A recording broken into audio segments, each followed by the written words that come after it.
ಕರ್ನಾಟಕ ಸರ್ಕಾರ, ಜಿಲ್ಲಾಡಳಿತ, ಜಿಲ್ಲಾ ಪಂಚಾಯಿತಿ, ಜಿಲ್ಲಾ ಆರೋಗ್ಯ ಮತ್ತು ಕುಟುಂಬ ಕಲ್ಯಾಣ ಇಲಾಖೆ ವತಿಯಿಂದ ಈ ದಿನ ಜೂನ್ 28 ಪ್ರಾರಂಭವಾಗ್ತದೆ.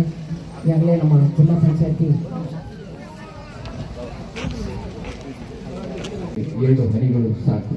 ಪೋಲಿಯೋ ಕೊನೆಗಾಣಿಸಿ ಪೋಲಿಯೋ ರಹಿತ ವಿಶ್ವದ ಕನಸು ನನಸಾಗಿಸಿ. ಮಾಹಿತಿಗಾಗಿ ವೈದ್ಯಾಧಿಕಾರಿಗಳು, ಕ್ಷೇತ್ರ ಮಟ್ಟದ ಅಧಿಕಾರಿಗಳು ಹಾಗೂ ಆಶಾ ಮತ್ತು ಅಂಗನವಾಡಿ ಕಾರ್ಯಕರ್ತೆಯರನ್ನು ಭೇಟಿ ಮಾಡಿ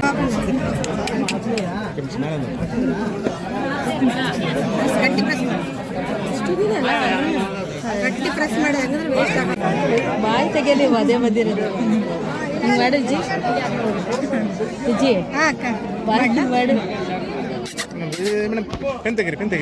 ಸಾರಿ, 1 ಸೆಕೆಂಡ್ ರೀ.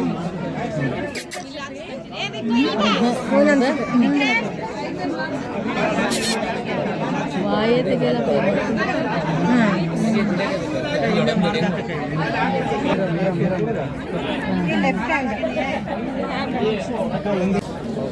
ಕೆಲವೊಂದು ಹೊಸ ಇನ್ಸ್ಟ್ರಕ್ಷನ್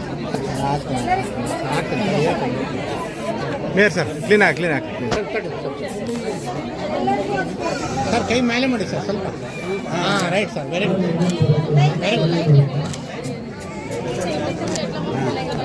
ಥ್ಯಾಂಕ್ ಯು ಸರ್. ಕೈ ಮೇಲೆ ಮಾಡಿ ಸರ್.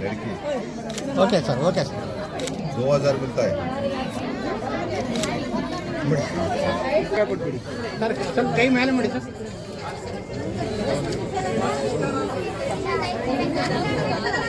ಮಗ ಕಾಣಲಿ ಸರ್. ಸರ್ ಬಗ್ಗೆ ಏನು ಸರ್.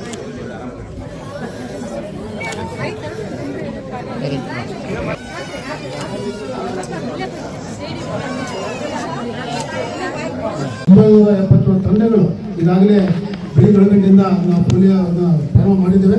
ಈಗ ಈ ಸರಿಸುಮಾರು 40,000 ಪೋಲಿಯೋ ಲಸಿಕೆಗಳು ಆಗಿದೆ ಅಂತ ಮಾಹಿತಿ ಬಂದಿದೆ. ಎಲ್ಲರೂ ದಯವಿಟ್ಟು ತಮ್ಮ ಇದರಲ್ಲಿ ಇದ್ದಾರೆ. ಈಗಾಗಲೇ 14 ವರ್ಷ ಕೆಳಗಡೆ ಪೋಲಿಯೋ ಮುಕ್ತ ಘೋಷಣೆ ಆಗಿತ್ತು. ಆದರೂ ಸಹ ಮುಂದೆ ಆಗಬಾರ್ದು. ಮತ್ತು ಆಮೇಲೆ ಈ ಹುಟ್ಟೋ ಮಕ್ಕಳಿಗೆ ಮತ್ತು ಏನು ಮತ್ತೆ ತಗೊಂಡ್ರು ಕೂಡ ಮತ್ತು ಮಕ್ಕಳಿಗೆ ಕೆಂತ ಜಾಸ್ತಿ ಆಗುತ್ತೆ ಅಂತ ಕೊಡ್ತಾ ಇದ್ದೀವಿ. ದಯವಿಟ್ಟು ಇದರಲ್ಲಿ ಎಲ್ಲರೂ ಭಾಗವಹಿಸಬೇಕು. ನೀವು ಮನವರಿಕೆ ಮಾಡಬೇಕು ಅಂತ ಹೇಳ್ತಾ ಈ ಪೋಲಿಯೋನ ಪ್ರಾರಂಭ ಮಾಡೋಣ. ಮಕ್ಕಳು ಬಂದಿದ್ದಾರೆ.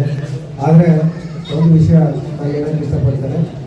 ಈ ದೇಶ ಮತ್ತು ರಾಜ್ಯದಲ್ಲಿ ಸಮೃದ್ಧ ದೇಶವನ್ನು ಕಟ್ಟಬೇಕಂದ್ರೆ ಆರೋಗ್ಯವಂತ ತಾಯಿ ಮತ್ತು ಮಗು ಎರಡೂ ಇರಬೇಕೆಂಬ ಉದ್ದೇಶದಿಂದ ಏನು 1995ರಲ್ಲಿ ಈ ಪಲ್ಸ್ ಪೋಲಿಯೋ ಕಾರ್ಯಕ್ರಮ ಪ್ರಾರಂಭವಾಗಿ 2014ರಲ್ಲಿ ಪೋಲಿಯೋ ಮುಕ್ತ ದೇಶ ಅಂತಂದೇಳಿ ಘೋಷಣೆ ಆಯಿತು. ಆದರೂ ಕೂಡ ನಮ್ಮ ಸರ್ಕಾರ, ನಾನು ಗ್ಯಾರಂಟಿ ಅಧ್ಯಕ್ಷರಾಗಿ ಒಂದು ಮಾತು ಹೇಳಕ್ಕೆ ಇಷ್ಟಪಡ್ತೀನಿ. ನಮ್ಮ ಸರ್ಕಾರ ತಾಯಿ ಮತ್ತು ಮಗು ಸದೃಢವಾಗಿದ್ದರೆ ಮಾತ್ರ ಈ ದೇಶ ಸದೃಢವಾಗಿರುತ್ತದೆ ಅಂತಕ್ಕಂಥ ಒಂದು ಮಹದಾಶೆಯಿಂದ ಪ್ರತಿ ಹೆಣ್ಣು ಮಕ್ಕಳ ಕೈಯಲ್ಲಿ ದುಡ್ಡಿರಬೇಕು. ಹಂಗಾದ್ರೆ ಆ ಮಕ್ಕಳನ್ನ ಪೋಷಣೆ ಮಾಡೋಕ್ಕೆ ಸಾಧ್ಯ ಆಗ್ತದೆ ಅಂತೇಳಿ ಪ್ರತಿ ತಿಂಗಳು 2,000 ಗೃಹಲಕ್ಷ್ಮಿಯನ್ನು ಕೊಡ್ತಾ ಇದ್ದೀವಿ. ಮತ್ತು ಈ ತಾಯಿಯಂದು ಎಲ್ಲಿಗೆ ಬರಬೇಕಂದ್ರೂ ಕೂಡ ಉಚಿತವಾಗಿ ಬರಬೇಕಂತ ಹೇಳಿ ಬಸ್ನಲ್ಲಿ ಬರೋದಕ್ಕೆ ನಾವು ಉಚಿತವಾಗಿ ವ್ಯವಸ್ಥೆ ಮಾಡಿದ್ದೀವಿ. ಅದೇ ರೀತಿಯಾಗಿ ಯಾರು ಕೂಡ ಹಸಿವಿನಿಂದ ಮಕ್ಕಳು ನರಳಬಾರ್ದಂತ ಹೇಳಿ ಪ್ರತಿ ವ್ಯಕ್ತಿಗೆ 10 kg ಅಕ್ಕಿಯನ್ನು ಕೊಡ್ತಾ ಇದ್ದೀವಿ ಮತ್ತು ವಿದ್ಯುತ್ ಕೊಡ್ತಾ ಇದ್ದೀವಿ. ಇದೆಲ್ಲದರ ಉದ್ದೇಶ ಇಷ್ಟೇ, ಆರೋಗ್ಯವಂತ ಸಮಾಜ ಇದ್ರೆ ಮಾತ್ರ ಈ ದೇಶ ಸಮೃದ್ಧವಾಗಿರ್ತಕ್ಕಂಥ ದೇಶ ಆಗಲಿಕ್ಕೆ ಸಾಧ್ಯ ಅಂತಕ್ಕಂಥ ಒಂದು ಮಹದಾಶೆಯಿಂದ ನಮ್ಮ ಕರ್ನಾಟಕ ಸರ್ಕಾರ 5 ಗ್ಯಾರಂಟಿಗಳ ಜೊತೆಗೆ ನಿಮ್ಮನ್ನೆಲ್ಲ ಸಮೃದ್ಧ ಕರ್ನಾಟಕ ಮತ್ತು ಸಮೃದ್ಧ ದೇಶವನ್ನು ಮಾಡಬೇಕಂತಕ್ಕಂಥ ಒಂದು ಕೆಲಸದಿಂದ ಈ ನಿಟ್ಟಿನಲ್ಲಿ ಕೆಲಸ ಮಾಡ್ತಾ ಇದ್ದೀವಿ. ಪಲ್ಸ್ ಪೋಲಿಯೋ ಬಗ್ಗೆ ಇನ್ನಿತರ ವಿಚಾರಗಳ ಬಗ್ಗೆ ಅವರೆಲ್ಲ ಹೇಳೋದ್ರಿಂದ ನನ್ನ ಮಾತುಗಳನ್ನು ಮುಗಿಸ್ತಾ ಇದ್ದೀನಿ. ಜೈ ಹಿಂದ್.